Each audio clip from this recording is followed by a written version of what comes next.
What's going on, everyone? My name is Alpha, and today we're back with another Pokemon challenge video. I am wrapped up in a blanket right now because it's freezing in my house, even though I have the heater on. Chicago weather does not spare anyone at all. Jeez, I do not like living here. If you ever felt Chicago weather like this, it is the worst thing possible. But anyways, today's challenge will be, can I beat Pokemon Omega Ruby Hardcore Nuzlocke using only shiny water type Pokemon? Specifically been putting off because there's so many water type Pokemon that I just hate to shiny hunt. But unfortunately, I'm running out of typings to use in Omega Ruby that I haven't used before. So you know what? I decided to just go for it. Water types only. I think this is the only one I haven't done of the first 3 starter types, which is interesting. I thought I did, but apparently I didn't. On screen right now is going to be the rule set of this challenge video. Obviously, it's going to be a hardcore Nuzlocke. The first Pokemon in each route I have to catch is going to have to be shiny and also a water type Pokemon.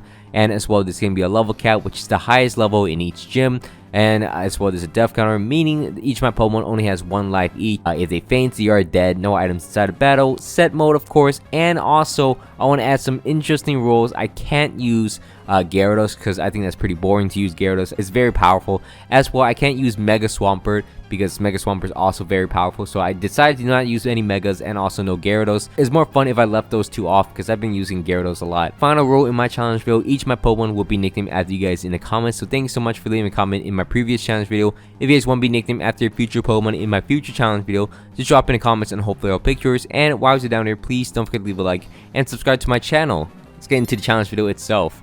Firstly, I want to say thank you so much for supporting all the sponsorship videos I've been making. Helps me keep it running, helps me go to school and everything. I'm very appreciative that you guys are supportive of that. Thank you so much for doing that. Anyways, let's get into the challenge video itself. To begin off, we have to shiny hunt for our starter Pokemon, which is going to be a Mudkip. Mudkip is specifically only water type. I swear growing up it was water and ground type, but that's only its evolution. So Mudkip is actually a pure water type, which I understand why Mudkip is a pure water type, but it's hard for me to really grasp it. When I think of water ground, I think of Mudkip and Wooper, but Mudkip's not even a ground type. Anyways, that tangent's over. We're in shiny hunt for a shiny Mudkip, and you know, eventually we do get it. It's not too hard for a reset phase. And from there, once we get ourselves a Mudkip, we're going to face off against a rival, which is going to be May. Now, a lot of times, I do get worried about this fight specifically, whether my rival will beat me or not. And look enough, we do beat her without any anxiety. From there, we can move out into Route 3. Now, unfortunately, I'm playing Omega Ruby, so that means there's no Lotad. As you see, this is me hunting after like 45 minutes or so. And then me realizing I'm playing on Omega Ruby, so I can only find C dots that I finally clicked on my head. So I actually have to go back all the way to Route 102, I believe, or 103. And this is where we're going to shiny hunt for our actual water type Pokemon, which is going to be a Wingo. Wingo's going to be a decent shiny Pokemon. It's also dual typing and flying, so it's actually pretty good. We're going to be able to traverse the area, even though we get the Eon Flute, so it's not too big of a deal if we didn't get it. We get ourselves a Wingo and head into the first gym in the game. We're going to face off against Roxanne first. Roxanne's the rock type gym leader in the game. We're going to start the battle off against her using my Mudkip, obviously. Mudkip does have Water Gun, which 2 shots into her Geodude, which is very easy. And then her next Pokemon will be a Nose Pass. We could survive any hits from the Nose Pass. And all we have to do is get down to turret range, where it will eventually knock out the Nose Pass with about 3 or 4 Water Guns. As we're able to beat down Roxanne, get the first gym badge in the game. Pretty easy for us. From there, we actually head into Dewford Island.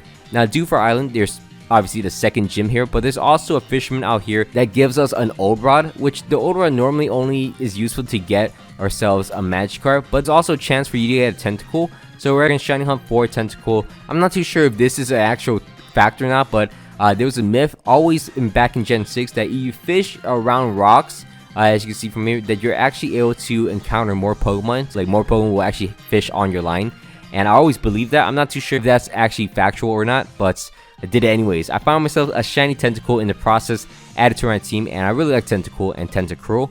And from there, we're going to actually face off against the second gym leader in the game. We're going to face off against Brawly next.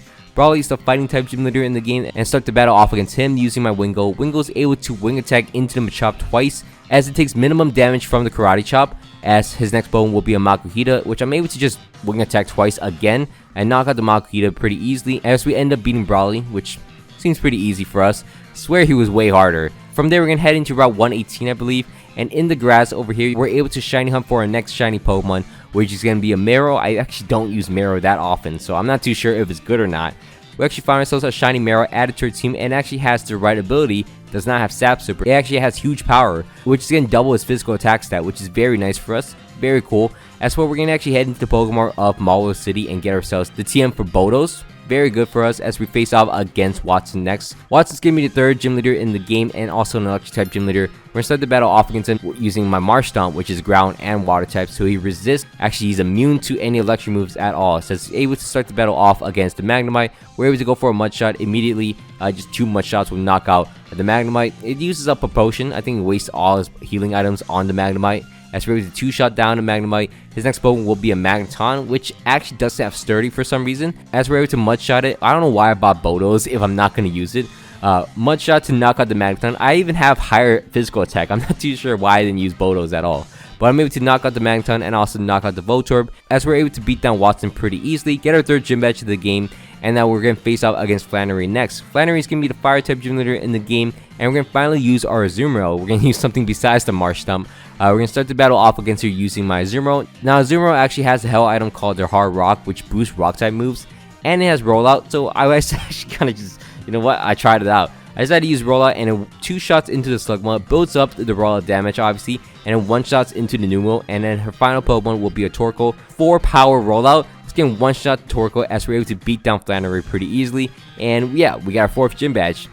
The battle ended before I finished my commentary. From there, we're going to face off against Norman next. Now, in this battle, it's actually important for us to evolve our Winkle into a Pelipper. As you see, my Pelipper does get Protect as a move. And from there, we're going to face off against Norman next. Norman is the Norman type gym leader in the game. We're going to start the battle off against him using my Azumarill for some reason. We're just going to bait out a turn and then switch out into my Pelipper. Now, Pelipper has Protect, so it actually could block every other move since Slacking only attacks every other turn because of Truant. And we're able to actually Water Pulse into him, get him confused, and knock him out eventually in the same turn. So, yeah, pretty easy start, as his next Pokemon will be a Vigoroth. It does a lot of damage with Retaliate, so I don't think I want to stay in here. As I'm able to 3-shot into him using Air Cutter, I don't want to actually stay in because I know it's going to heal up, so I switched out to my Tentacruel, and my Tentacruel is able to just stay in, knock out the Vigoroth, and then stay in against his final Slacking. I'm pretty sure my Tentacruel could survive an attack against the Slacking, as it actually just goes for a Swagger, and I can switch back out into my Pelipper, and then continue using Protect against him. I swear, I think it's next generation, Pelipper gets a boost in its defensive stats, because that Retaliate did a lot for a Pelipper, because Pelipper used to be one of the best Pokemon in competitive Pokemon. We're able to confuse down his final Slacking, and eventually he's going to knock itself out, so that's kind of funny, as we're able to beat down Norman and move on. We got our 4th gym badge in the game. We can move on and go into the Weather Fortress. This is important though. We're able to beat down Tabitha and also get a Cast Form. That's basically a free sea instance from it because it has a Mystic Water on it. And then from there, we're able to fish out in the water. There's another myth in here that if it's raining, there's going to be more encounters, which I didn't really see or not because it felt like the same amount. But eventually, we're going to fish out here using our Good Rod and eventually find ourselves a shiny Carvana, which is really nice. There is a 3% chance that you could get a Feebas, which I was not holding out for at all. To find ourselves a shiny Feebas, but we find ourselves a shiny Carvana. We're able to add it to our team, which is really nice. And from there, we're gonna face off against Winona next. Winona is the 6th gym leader in the game. She's also the flying type gym leader, and she's gonna start the battle off against us using a Tentacruel. Now, this is a try not to cringe challenge at this point. We're able to knock out her first Pokemon pretty easily. We're able to surf into her Swallow twice using my Tentacruel. Her next Pokemon will be an Altaria. I switch out into my Fairy type, which is actually not a bad play. I switch out to my Azumarill. Azumarill is able to survive an Earthquake really easily, and then play rough into him. It missed a few times, but we're able to play rough into him. Actually, ironically, if I didn't miss the first play rough, I would have been able to knock out the Altaria. I kept using Roost, and then I realized, I was like, you know what if I use Rollout? And then I realized I can't switch moves if I use Rollout. And I kept using Rollout. I was stuck inside Rollout, and it Earthquakes to kills my Azumarill. I was like, oh, I'm an idiot. I'm an actual idiot. I can't believe I forgot Rollout continuously attacks. And yeah, we're going to switch out to my Sharpedo. Luckily enough, Sharpedo is able to 2-shot into the Altaria, which is nice. Really poorly planned there. From there, Winona's going to switch out to her Pelipper, which I'm able to do a lot of damage to with my Poison Fang. I don't know why I got Poison Fang. Eventually, I am able to knock out the Pelipper, which is nice. Her last Pokemon will be a Skarmory, which I switch out to my Tentacruel, which will 2-shot it with a Surf. As we're able to beat down Winona pretty easily. If I just didn't use Azumarill, I would have had Azumarill. From there, we're going to charge into the Team Magma hideout. We're going to clear through to Team Magma hideout and beat down Courtney. I chose Omega Ruby because we could face off against Groudon and we can't actually use water moves, so I thought it was going to be more interesting. From there, we're going to actually head into Moss Deep City, which isn't too far from the hideout. And then from there, we're going to get the Super Rod, fish up a bunch of Whelmers. I think Whelmer is like 100% encounter rate here, so There's nothing really else to find in here. With a super rod, we're able to find ourselves a shiny Whelmer, which is going to be a pink Whelmer. We're going to add it to our team, evolve it into a Wailord, and then face off against Tate and Liza. We're going to start the battle off against Tate and Liza using my Sharpedo and also my Wailord. We're actually able to be under level for this gym because they're very weak. They only have 2 Pokemon each, and as we want to avoid getting into the next level cap too early. So we're able to just double attack into the Solrock to start the battle, knock out the Solrock. It should have had a Power Herb since it has Solar Beam, but you know, who designs these games? Anyways, from there we're just going to double attack into the Lunatone and then 2-shot it and knock it out. We get our 7th gym badge in the game, which is the easiest gym badge. And from there we're going to actually head into this Team Magma Submarine Cavern thing. We're able to get the TM for Earthquake, add it to our Swampert real quick, and then face off against Maxie next. With the newly acquired Earthquake, we're able to destroy Maxie pretty easily with my Swampert solely. And then from there, we can move on. We're not going to face off against Groudon just yet. We're actually going to go out right outside of Sutapa City. There's some grass underwater, and I don't think I've done this in a long time, but we're able to Shiny Hunt underwater. I'm surprised my trainer didn't die from drowning, because it took a little bit to find ourselves a shiny Pokemon. Eventually, we find ourselves a shiny Chinchou, which is very cool. We end up freezing it, which, you know, never done that before. We're able to catch it in 1 ball from that, and then we're going to face off against Primal Groudon next. Primal Groudon, very cool Pokemon. It has Desolate Lights, Desolate Sun, Desolate Land, so it actually evaporates all water moves, so you can't use any water moves. So I decided to go out to my Swampert to start the battle. It's at level 45, same level as Groudon. It decides to hit me with an Earthquake, as I was going to go for an Earthquake myself. And at this point, I know if it attacks me with anything else, even with a Loudplume, it might just kill me. So I was kind of like, well, I can't really switch out, but my Swampert might go down here. So you know what? I have to go for an Earthquake. Luckily enough, it went for a rest, and then I could just go for 2 Earthquakes. Since it's resting up, it doesn't have Sleep Talk. I'm able to Earthquake, knock out the Groudon, and yeah, we knock out Primal Groudon. We are very lucky from the fight. From there, we're going to move on and face off against Wallace next. Wallace is the Water-type gym leader in the game, and also the final gym leader. We're going to start the battle off against him using my Lantern. Now, Lantern's not that great of a shiny Pokemon. I kind of like its light. It's kind of illuminating. But we're able to discharge into the Love Disc and one-shot it pretty easily. His next Pokemon will be a Whiscash, which I don't have a Grass move, obviously. Since I'm on a Water team, I switch out to my Wailord next. It does not get Water Spout until much later in the game, so that's kind of unfortunate. We also get a TM for Scald. So we're able to just Scald down the Whiscash, which ends up getting burned and then knocks himself out with the burn, which is nice. His next Pokemon will be a Celio, which I don't know why I'm going for Scalds, but I got the Celio burn. We'll take that as I go out into my Tentacruel. It has Sludge Bomb, and we're able to Sludge Bomb into the Celio to knock him out. His next Pokemon will be a Seaking. I'm able to Sludge Bomb 3 times, knock him out pretty easily. And his final Pokemon will be a Milotic, which is kind of difficult, but I do have a Lantern in the back. I can switch out into my Lantern.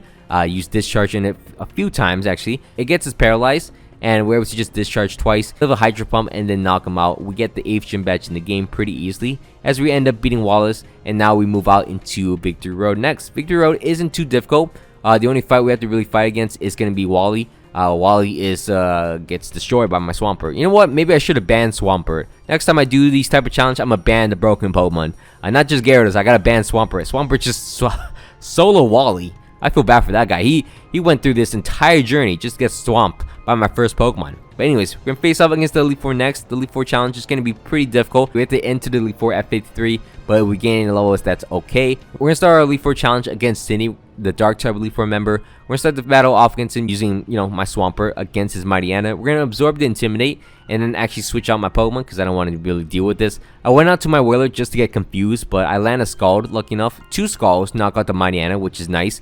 His next Pokemon will be a Shiftry, which I know is going to go for a Leaf Blade. I go out into my Tentacruel, which will actually neutralize it, and a Sludge Wave will knock out the Shiftry. His next Pokemon will be an Absol, which almost knocks me out with a Psycho Cut. What a psycho himself, but I know I outspeed him, so I decided to go for a Scald. 2 Scalds to knock out the Absol regardless. And his next Pokemon will be a Sharpedo. I can't really stay in, justify this, so I went out into my Swampert, take a Crunch, and an Earthquake to one-shot the Sharpedo. His final Pokemon will be a Cacturne, which I can't stay in because my Swampert is a ground type. And I go out into my Pelipper, which is partly flying, and I'm able to go for an Air Cutter, one-shot down a Cacturne, which we'll take as we end up beating down Sydney without losing a single Pokemon. Pretty nice for us, as we're going to face off against Phoebe next. Phoebe's going to be the Ghost-type Elite Four member of the game. We're going to start the battle off against her using my Tentacruel. We're going to surf into the Dusclops, which then do a lot of damage. It's going to eventually curse me down and Future Sight me. And this is when I completely lost track of time, because apparently I stayed in. Instead of switching out to my Sharpedo, I stayed in, and it hits me with a future sight, knocks me down, and then the curse knocks me out completely. I was like, wow, that was poor planning, I'm not gonna lie. So I switched out into my Swampert next after my Tentacruel went down. Earthquake will actually knock out the Dusclops. Waterfall from my Swampert will almost one-shot the Sableye. It actually two-shots it, which is nice. Her next bone will be a Bayonet. Again, Waterfall will knock out the Bayonet. Earthquake into the Bayonet to knock him out. And then her final Pokemon will be a Dusknoir, which I go for 2 Earthquakes. I survive a Hex really easily. And again, Swampert is very broken. I don't know what I was doing with Tentacruel, but it was doing something. From there, we're going to face off against Glacia next. Glacia is the Ice-type Elite Four member of the game. We're going to start the battle off against her using my Wailord, which isn't a great idea because most Ice types do have Freeze Dry, which is super effective against Water type. I don't know why I said it's a bad idea. My entire team is Water type, so it doesn't matter if they have Freeze Dry or not. It's going to be super effective. But anyways, I'm going to go for a bunch of Skulls against her Glalie. Actually went for a dive and almost knock her out, so that's kind of crazy. From there, we're eventually able to knock out the Glalie, which is very nice for us. From there, you can switch out into Walrein next, which goes for a Sheer Cold. I was like, wait a second, you gotta relax over here. So I gotta switch out into my Lantern next. Luckily enough, Lantern is able to survive all his attack besides Sheer Cold, so we're able to not get hit by that. We're eventually able to discharge into the Walrein to knock him out, and then her next Pokemon will be a Frostlass. I'm really hoping for a Discharge Paralyze, as I guess I'm not. I'm going for a Stockpile, but eventually Discharge will get a Paralyze on a Frostlass, right? It gets 2 defense drops and then gets knocked down to red HP, which means it'll heal up. So I go for a Discharge again, and it doesn't get paralyzed. So you know what? I was lying. I went out into my Sharpedo next. Sharpedo actually is able to crunch, knock out the Frostlass for us, which is nice. And then her next Pokemon will be another Frostlass. We're able to crunch it, knock him out. And her final Pokemon will be a Glalie, which does have Freeze Dry, but can't do anything about it. I go for an Earthquake, almost knocks him out. As he goes for a Freeze Dry, almost knocks me out, but I can outspeed the Glalie as we're able to Earthquake. Never miss, knocks out the Glalie, and we end up beating Glacia super easily. We do need a Sharpedo though. That was a scary play to do because Sharpedo has an Ice move, very useful against Drake. Speaking of Drake, we're going to face off against Drake next. Drake's the Dragon-type Elite Four member and the final Elite Four member of the game. We're going to start the battle off against him using my Sharpedo and misclicking and going for a Waterfall against his Altaria, which is the greatest play. From there, I'm going to go for an Ice Fang, and if I didn't let him get a Con Guard up, I would have knocked him out.